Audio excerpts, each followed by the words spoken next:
écoutez, Seigneur, bénis cette réunion. Guide-nous dans ce que nous allons faire, dans ce que nous allons dire, dans ce que nous allons discuter. Et que cela apporte quelque chose aux gens qui cherchent. Amen. Amen.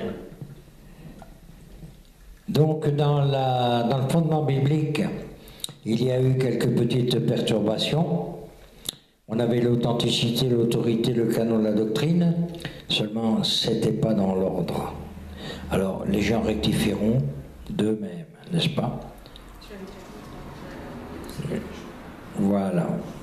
Mais il faut leur répéter, qu'ils se mettent bien ça dans la tête.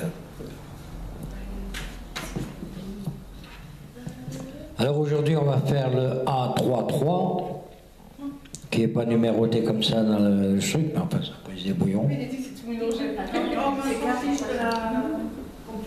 A, c'est le premier grand chapitre. 3, c'est le troisième, sous-chapitre. Et le troisième du troisième chapitre. Voilà. Et ouais, non, mais depuis qu'elle est au boulot, voilà, c'est ça le chapitre, tout ça. Voilà. Et ça, ce n'est que le début. Il y en aura d'autres.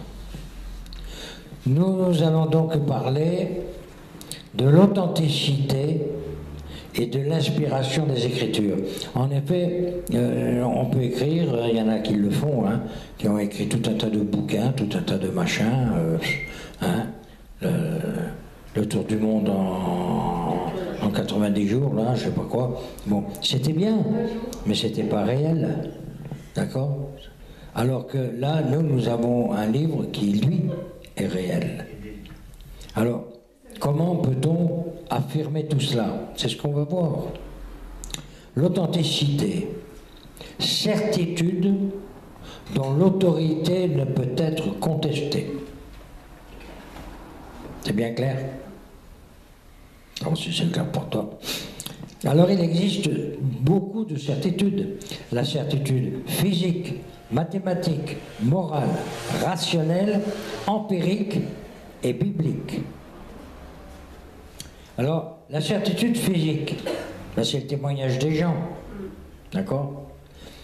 Accord entre les Juifs et les Samaritains sur l'inspiration divine de l'Ancien Testament. Quand on sait ce que c'est que la Samarie, hein? Les livres de l'Ancien Testament sont cités dans le Nouveau Testament, sauf Ruth, Estrade, Néhémie, Esther, que tu me bien, Cantique des Cantiques, Ecclésiaste, Lamentation de Jérémie. Ce sont ceux qui ne sont pas cités dans le Nouveau Testament. C'est déjà pas mal. Ensuite, nous avons les prophéties accomplies. Il suffit de prendre ce qui a été dit sur quelque chose, et puis on s'aperçoit que des années après, lac, c'est tombé net. La géologie, t'as pas loin, hein? L'archéologie. Il faut savoir que beaucoup de secteurs ont été trouvés, ou retrouvés plus exactement, grâce à la Bible. Attention. Nous avons ensuite les certitudes mathématiques. La coordination entre 40 auteurs différents sur un temps d'environ 1500 ans. Il n'y a pas un seul écrit, à l'exception de la Bible, qui réponde à cela. 1500 ans d'écriture. 40 bonhommes qui s'y sont mis. Eh oui. À qui?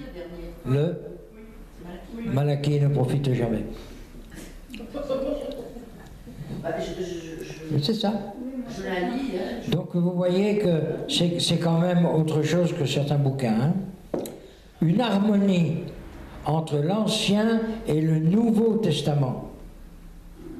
Le Nouveau Testament est caché dans l'Ancien Testament. Dans les prophéties, on parle de Jésus. D'accord? Et l'Ancien Testament est révélé dans le Nouveau Testament. Christ a souvent dit, prenez telle page, prenez tel truc, machin a dit, d'accord? Donc il a bien révélé ce qui avait été fait. Nous avons ensuite la certitude morale. L'influence du livre sur les individus et les peuples. Le livre éloigne du péché, mais le péché éloigne aussi du livre. Et oui, quand on dit qu'il faut lire la Bible, c'est qu'il y a une raison. Certitude rationnelle, le raisonnement. La science n'est basée que sur l'expérience humaine, qui est limitée par la matière, le temps, l'espace. D'accord? La foi est rationnelle. C'est la raison de nos raisons, les miracles, la résurrection, etc. Les certitudes empiriques. C'est basé sur l'expérience. J'étais aveugle et maintenant je vois. Jean 9, 25.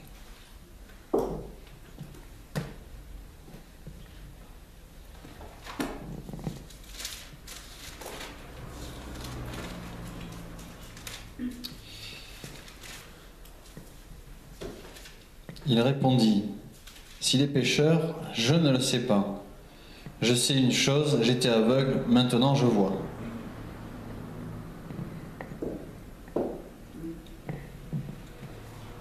Enfin, les certitudes bibliques.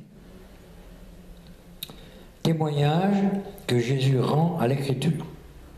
Alors il y a de nombreuses citations. Luc 24, 27, 2 Timothée 3, 16 et 2 Pierre 1, 21. Luc 24, 27. 2 Pierre 1, 21. Et 2 Timothée 3, 16.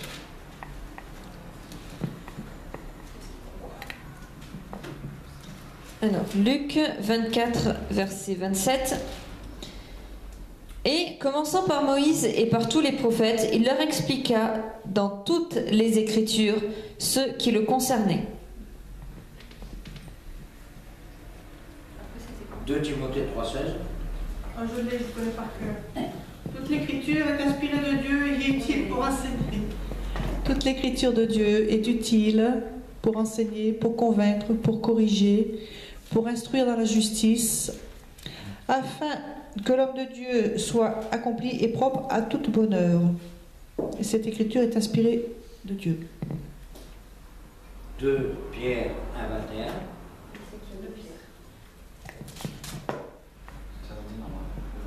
Nadine est là. T'as pas 2 Pierre.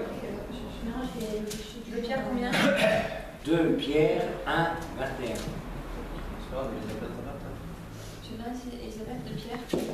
Non, je l'ai pas. 2 Pierre 1, 21. Car ce n'est pas par une volonté d'homme qu'une prophétie a jamais été apportée, mais c'est poussé par le Saint-Esprit que des hommes ont parlé de la part de Dieu. Il y avait autre chose après? Oui, il n'y en a pas d'autre. Alors maintenant, quel est le mode d'inspiration? Eh bien, en fait, il n'est défini nulle part. Comment Dieu s'y est-il pris avec l'ânesse? Vous vous souvenez de cette histoire? Oui. Je disais que le mode d'inspiration, il n'est défini nulle part. Comment Dieu s'en est pris avec l'ânesse?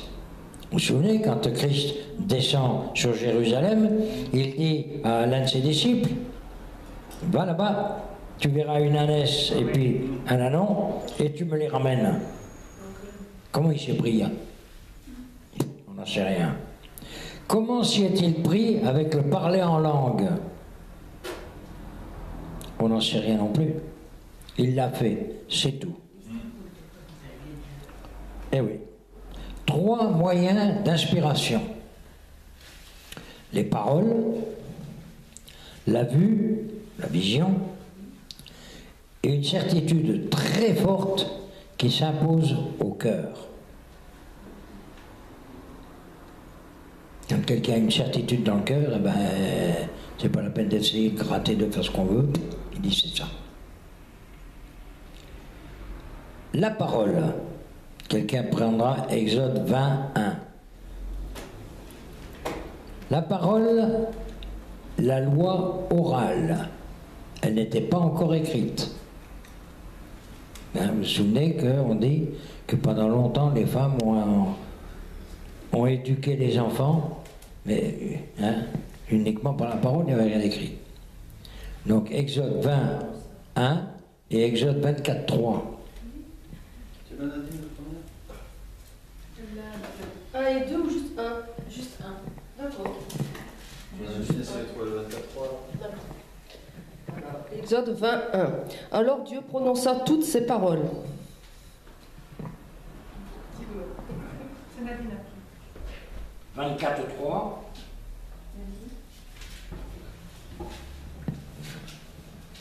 Moïse vint rapporter au peuple toutes les paroles de l'Éternel et toutes les lois. Le peuple entier répondit d'une même voix, « Nous ferons tout ce que l'Éternel a dit. »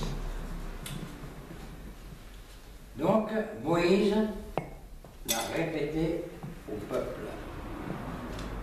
Nous prendrons Jérémie 36, 1 et 2. C'est comme ça que la loi a été transmise, par la parole. Ce n'est qu'ensuite qu'elle va être écrite. Jérémie. C'est moi.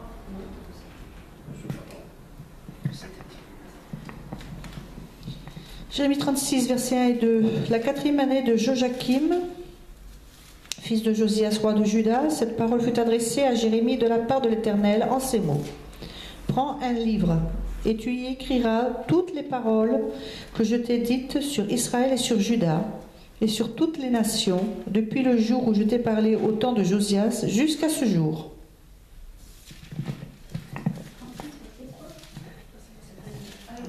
Alors, ça peut paraître bizarre que d'un seul coup, des gens comme ça écrivent des choses. Comment ça se fait? Comment ça... Ben, c'est simple. L'Éternel dit, on a bien un chant qui dit « Ouvre ta bouche, Dieu veut parler ». Et on n'est pas choqué. Souvent, dans des réunions, dans des études, dans tout ce que vous voulez, vous avez un gars qui est là, et puis il dit des trucs, et puis tac, tac, tac, puis il envoie 2-3 mots, et il y a quelqu'un dans l'assemblée qui dit, mais qui c'est qui lui a dit? On a l'exemple en Guyane, un frère amène un de ses copains à l'église, et puis d'un seul coup, le pasteur il dit, il y a un homme ici, comme ça, patassi, patassa. Et l'autre, il a son copain, il était gonflé, t'as dit non? Pourquoi t'as été lui dire ça? Il dit, mais j'ai rien dit, mais qu'est-ce que tu me racontes? Comment ça se fait? On n'en fait rien. C'est comme ça. Dieu agit comme ça. Il y a ensuite la vue. Apocalypse 1, 2. Ah, c'est 11, pardon. Comment tu le sais? Apocalypse. Apocalypse chapitre 1 verset 11. Alors, je vais commencer au verset 10 parce que c'est le début de la phrase. Je fus ravi en esprit au jour du Seigneur et j'entendis derrière moi une voix forte comme le son d'une trompette qui disait: Ce que tu vois, écris-le dans un livre et envoie-le aux 7 églises, à Éphèse, à Smyrne, à Pergame, à Thyatire, à Sardes, à Philadelphie et à Laodicée. Écris ce que tu vois. Ensuite, nous avons l'intuition spirituelle. 2 Pierre 1 à 21. On ne le lira pas parce que là ça fait un beau discours. Hein? Jésus accorde de la valeur à la pensée, à la parole et aussi à l'écriture. C'est l'Exode 31, 18 et 32. Exode 31, 18, 32. Exode 31, 18, pardon, et 32, 15, 16. On est dans l'Exode. Alors, Exode 31, 18. Donc, lorsque l'Éternel eut achevé de parler à Moïse sur le mont Sinaï, il lui donna 2 tables du témoignage, tables de pierre écrites du doigt de Dieu. Et 32, 15, 16.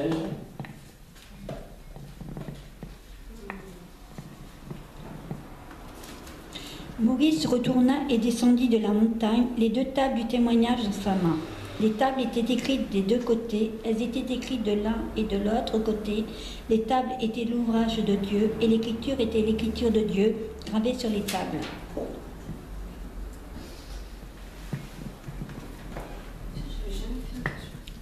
Dieu écrit la loi avec son propre doigt. C'est le doigt de l'Éternel qui a écrit les 10 commandements. D'accord?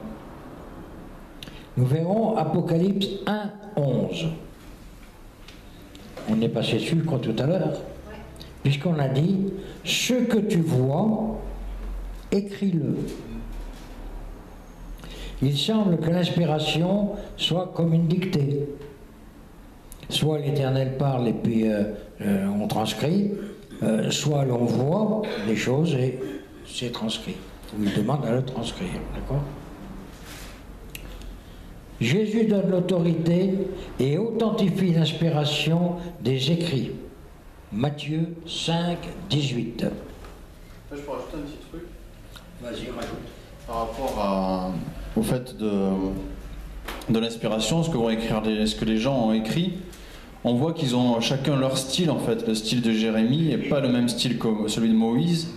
Et donc il y a en fait à chaque fois il se sert de choses qui leur inspirent, qui leur dit, mais en leur laissant libre cours au niveau de la mise en forme quelque part. Mais toujours, ça veut toujours dire ce que l'Éternel a voulu dire. Quand l'Éternel veut quelque chose, il laisse les gens libres. C'est pas une liberté, fais ce que tu veux comme tu veux, c'est pas ça. La preuve, c'est comme tu le disais tout à l'heure, ça se tient sur 1500 ans. Et voilà, et voilà. La liberté, c'est aussi une certaine obéissance, hein, faut pas croire. En 2 Timothée 3,15, ça parle des saintes écritures. C'est un mot grec, et non pas parole ou écriture seulement. 2 Timothée 3,15. On n'est pas Matthieu?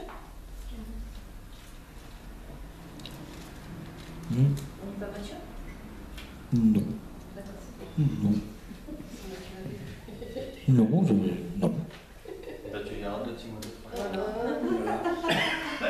Expédie-toi Timothée. Ah non, mais j'ai pas de Timothée. J'ai Matthieu. 2 Timothée 3,15. Dès ton enfance, tu connais les saintes lettres qui peuvent te rendre sage à salut par la foi en Jésus-Christ. Alors là, on en a une pléiade. Il y en a un qui va prendre Psaume 19, 8. 1 Luc 16, 31. 2 Corinthiens 2, 17 et 2 Corinthiens 4, 2. On va s'arrêter là parce qu'il y en a encore d'autres. Donc, Psaume 19, 8, la parole de Dieu est parfaite. Elle est parfaite. Elle donne du réconfort. Le témoignage de l'Éternel est vrai. Il rend sage celui qui manque d'expérience. Dans Luc, la parole de Dieu est autorité suprême. Luc 16, 31. Et Abraham lui dit, s'ils n'écoutent pas Moïse et les prophètes, ils ne se laisseront pas persuader, même si quelqu'un ressuscité d'entre les morts. Ensuite, 2 Corinthiens 2, 17 et 2 Corinthiens 4, 2. Elle ne peut être ni altérée, Elle ne peut être ni altérée, ni falsifiée. Alors, 2 Corinthiens, chapitre 2, verset 17. Car nous ne falsifions pas la parole de Dieu comme font plusieurs, mais c'est avec sincérité, mais c'est de la part de Dieu que nous parlons en Christ devant Dieu. 2 Corinthiens 2.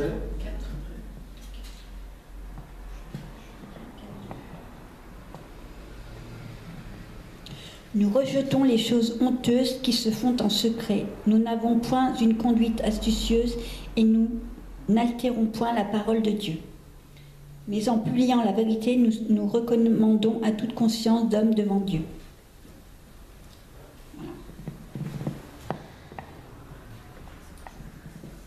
Ensuite, une autre série, Marc 7, 5 et versets 8 à 13. Matthieu 4, de 1 à 10, il y avait quelqu'un qui avait Matthieu tout à l'heure. Matthieu 24, 35, 1 Pierre 1, 24 et 25. Et le dernier, ce sera Apocalypse 22, 18 et 19. On commence par Marc 7, 5. Attention à la tradition. Pourquoi? Eh bien parce que bien souvent, la tradition a pris le pas sur l'écriture. Les gens disent c'est comme ça que ça se fait, c'est comme ça que ça se fera. Et on entend des absurdités, mais inimaginables. C'est la tradition. Il faut faire ses Pâques. C'est une tradition. Mais ça veut dire quoi faire ses Pâques? Ça veut rien dire. Si on va une fois par an à l'église pour soi-disant faire les Pâques, ben, il vaut mieux rester à la maison et puis siroter un whisky ou je sais pas quoi. D'accord? Parce que, non, si. D'abord, est-ce que tu as béni tes rameaux? Comment? Est-ce que tu as fait bénir tes rameaux? Alors moi j'ai des rameaux, j'ai des rameaux de tout, mais je ne les fais pas bénir. Ça marche pas. Qui a Tu blagues. C'est pas sérieux. Qu'est-ce qui Marc 7, 5 et le verset 8 et 13 encore. 7, 5, pardon. Et 8 et 13. 8 et 13. D'accord. Alors 5. Alors les pharisiens et les spécialistes de la loi lui demandèrent: pourquoi tes disciples ne suivent-ils pas la tradition des anciens, mais prennent-ils au contraire leur repas avec des mains non lavées? Matthieu 5, verset 8. 8, Matthieu 7, pardon, verset 8. 8 à 13. Vous abandonnez 8 à 13 ou 8 et 13? 8 à 13. Vous abandonnez le commandement de Dieu et vous observez la tradition des hommes. Il leur dit encore: vous anéantissez fort bien le commandement de Dieu pour garder votre tradition. Car Moïse a dit: honore ton père et ta mère. Et il a dit aussi: celui qui maudira son père ou sa mère sera puni de mort. Mais vous, vous dites: si un homme dit à son père ou à sa mère: ce dont j'aurais pu l'assister est corban, c'est-à-dire c'est-à-dire une offrande à Dieu, vous ne le laissez plus faire pour son père ou pour sa mère, annulant ainsi la parole de Dieu par votre tradition que vous avez établie. Et vous faites beaucoup d'autres choses semblables. Nous allons prendre Matthieu 4, 1, 10. On ne lira pas tout, ça c'est long. Voilà. La parole de Dieu est sanctionnée par Jésus. Alors on peut l'attaquer. 4, Matthieu 4. Hein? Si, on a le temps. On a le temps de le lire entier. Ouais. Je vais lire une partie, après je passerai à Gladys. Alors Jésus fut emmené par l'Esprit dans le désert pour être tenté par le diable. Il jeûna 40 jours et 40 nuits, puis il eut faim. Le tentateur s'approcha et lui dit: si tu es fils de Dieu, ordonne que ces pierres deviennent des pains.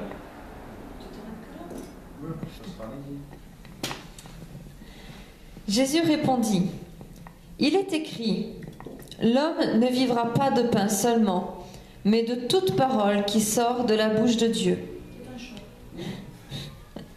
Le diable le transporta dans la ville sainte, le plaça sur le haut du temple et lui dit : si tu es fils de Dieu, jette-toi en bas, car il est écrit : il donnera des ordres à ses anges à ton sujet, et ils te porteront sur les mains, de peur que ton pied ne heurte contre une pierre.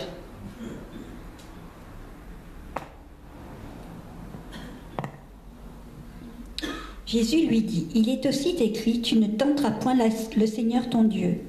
Le diable le transporta encore sur une montagne très élevée et lui montra tous les royaumes du monde et leur gloire. Et lui dit : je te donnerai toutes ces choses si tu te prosternes et m'adores.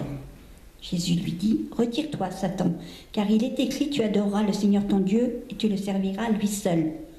Alors le diable le laissa, et voici que des anges vinrent auprès de Jésus et le servaient.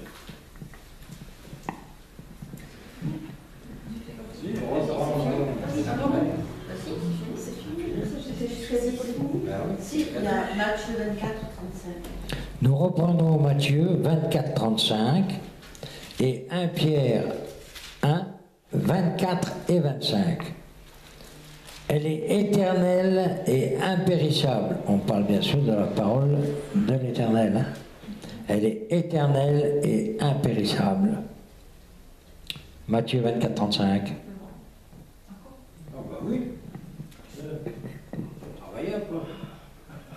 Alors, Matthieu 24, 35. Le ciel et la terre passeront, mais mes paroles ne passeront point. 1 Pierre 1, 24 et 25. 1 Pierre 1, 24 et 25. 24 et 20, alors, 1 Pierre 1, 24 et 25. Ça l'arrange. Je vais commencer à 23. Puisque vous avez été régénérés non par une semence corruptible, mais par une semence incorruptible, par la parole vivante et permanente de Dieu. Et on arrive au verset 24. Car toute chair est comme l'herbe et toute sa gloire comme la fleur de l'herbe. L'herbe sèche et la fleur tombe. Mais la parole du Seigneur demeure éternellement. Et cette parole est celle qui vous a été annoncée par l'Évangile. Voilà, impérissable. Ouais, Ensuite, on va prendre Apocalypse 22, 18 et 19. Et on ne peut ni ajouter, ni retrancher. Et là-dessus, il y en a beaucoup qui ont à revoir, parce qu'ils en rajoutent, ils en remettent, ou ils enlèvent, ils arrachent les pages. Apocalypse 22, 18. 22, 18. Alors, je l'atteste à quiconque entend les paroles de la prophétie de ce livre. Si quelqu'un y ajoute, Dieu ajoutera à son sort les plaies décrites dans ce livre. Les 19. T'as pas lu 19 19, Elisabeth, elle va le lire.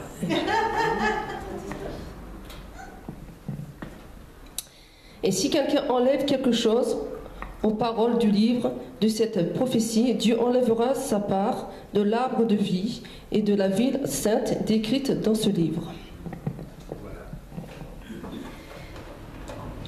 Alors, un petit extrait d'un ouvrage sur l'inspiration de Gossen. Quand on pense que la Bible a été copiée pendant 30 siècles, 30 siècles, 3000 ans, puisqu'un siècle ça fait 100, d'accord? Elle a été copiée. C'est-à-dire qu'avant, elle était orale. D'accord? Quand on pense que la Bible a été copiée pendant 30 siècles, comme aucun livre ne l'a jamais été et ne le sera jamais, qu'elle a subi toutes les catastrophes et les captivités d'Israël, qu'elle a été transportée 70 ans à Babylone, qu'elle s'est vue tant de fois persécutée ou oubliée, ou interdite, ou même brûlée, depuis le jour des Philistins jusqu'à ceux des Séleucides, quand on pense que depuis Jésus-Christ, elle a dû traverser les 3 premiers siècles des persécutions impériales où l'on jetait aux bêtes fauves les hommes convaincus de posséder les livres saints. Puis, comment? C'est quoi les Séleucides? Eh bien, c'est une tribu qui voulait massacrer Israël et qui les prenait comme C'est les descendants d'Alexandre le Grand. d'Alexandre le Grand. Voilà. C'est les descendants d'Alexandre le Grand, Ouais. l'un de ses généraux, me semble-t-il. Des Grecs? Ouais, des Grecs. Grec? Non, c'est pas aussi, ce sont des Grecs. Oui, ce sont des Grecs, et Ouais. c'est ceux contre lesquels se sont battus les Maccabées. Les Maccabées, entre autres. Oui. Elle a dû traverser les 3 premiers siècles des persécutions impériales où l'on jetait aux bêtes fauves les hommes convaincus de posséder les livres saints. Puis les 7e, 8e, 9e siècles où l'on multipliait en haut lieu les faux livres, les fausses légendes, etc., etc. Et des légendes, il y en a des fausses. Et déjà, du départ, ils étaient persécutés par leurs propres frères, par les Juifs. Par les Juifs eux-mêmes. Et le plus grand persécuteur, Dieu l'a retourné, l'apôtre Paul. Eh oui. Il en a fait un apôtre. Rien ne peut empêcher Dieu de faire ce qu'il veut. Le 10e siècle, où si peu de gens savaient lire, même parmi les princes, les 7e, 12e, pardon, les 12e, 13e, 14e siècles, où l'usage de l'écriture en langue vernaculaire, c'est-à-dire langue, voilà, était puni de mort. Mais même les prêtres ne lisaient pas la Bible. Non. La Bible était interdite par le Vatican. C'était interdit. Il faut bien le dire.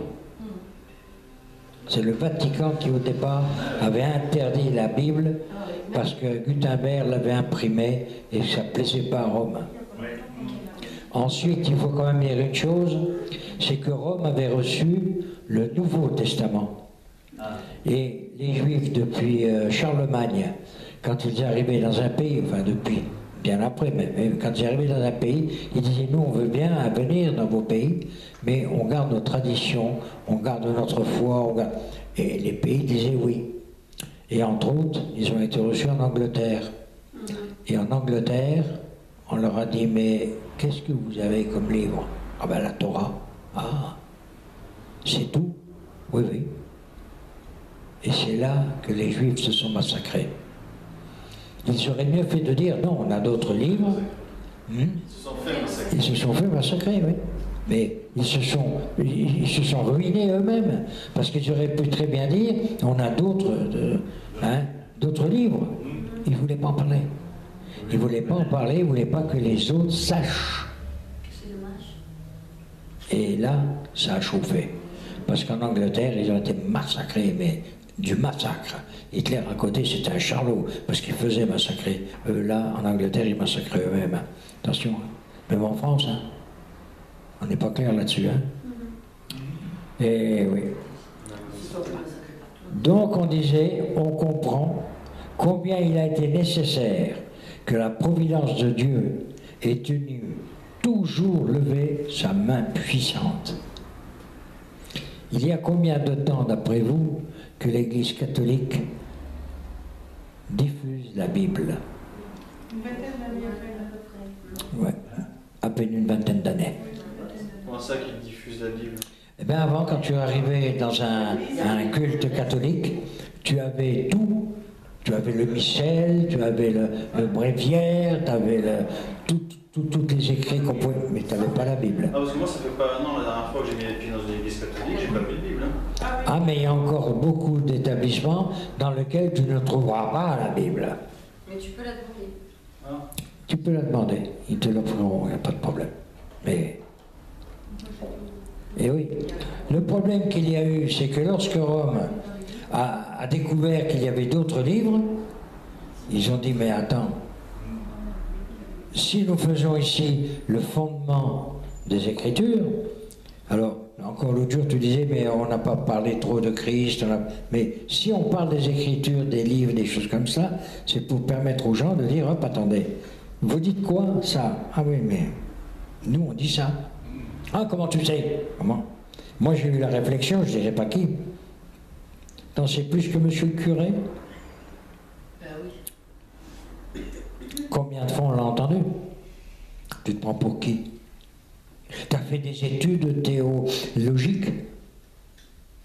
Ben oui. Ben oui. Qu'est-ce qu'on fait, ça? C'est pas une étude théologique, ça? Quand tu demandes, c'est un peu méchant, mais quand je tombe sur un monsieur qui dit « Moi, je connais plein de choses », je lui dis « Attends, bouge pas, toi. Tu peux m'expliquer le premier verset de la Bible ?» Ça, c'est mon dada. Ah ouais? Eh oui. Parce que si tu comprends pas le premier, ferme ton bouquin et va au marché, fais n'importe quoi. Parce que dans le premier verset de la Bible, tu as toute la Bible. Eh oui. Tu as un petit fil, on appelle ça le fil rouge dans certains jeux, qui est accroché au commencement du commencement et qui se termine à l'amen de l'Apocalypse. Alors si tu n'es pas capable de récupérer ce fil pour te tenir, ben, eh oui. Parce qu'on est comme on est. Et quand vous êtes obligé de lire le livre des nombres, maman. On n'est pas obligé de... Non, mais moi d'ailleurs, quand je l'ai enlevé, Tu l'as enlevé carrément. Allez, là. On sait ce qu'il faut faire, on sait comment il faut le faire, on sait pourquoi il faut le faire. Et qu'est-ce qu'on fait? Juste de l'autre côté. On est tous comme ça. Hein? On est tous comme ça. S'il y en a un qui me dit non, je le traite de menteur tout de suite. Il y a quelqu'un qui dit non? Je t'ai posé la question, toi. On est comme ça, c'est l'être humain qui est comme ça.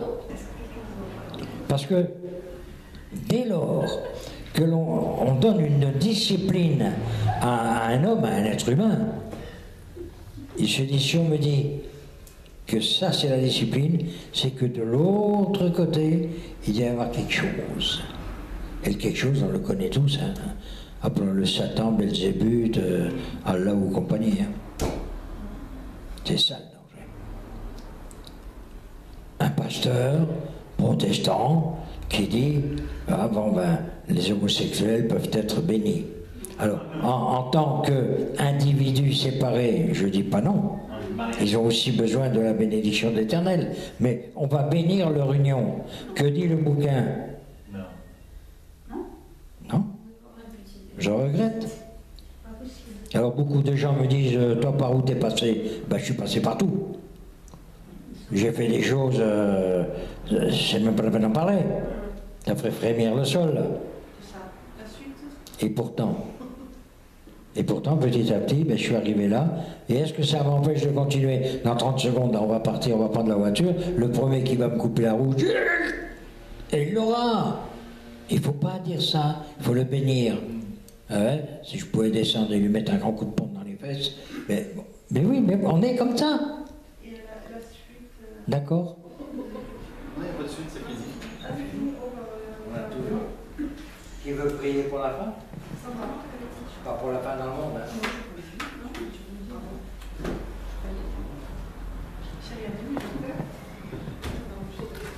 Tu vas peut-être faire le chant après, toute parole qui sort de la bouche de Dieu, c'est un chant. Ouais, mais après j'aurai quelque chose à dire. Encore? Pourquoi tu dis pas tout de suite? Bah oui. Dis-le tout de suite. On a accompagné. Non, dis-le tout de suite. Eh ben, tout de suite. Non, avec le micro. Faut qu'on t'entende. Tout de suite, c'est simple. On va finir là le 4e chapitre de la Bible et on va attaquer le monde spirituel. Alors j'en connais qui est content, il aime bien le royaume des ténèbres et enfin le combat spirituel. Ah bah voilà. Seulement attention, attention, ceci ne concerne que le fondement biblique. Je vous réserve la surprise pour après.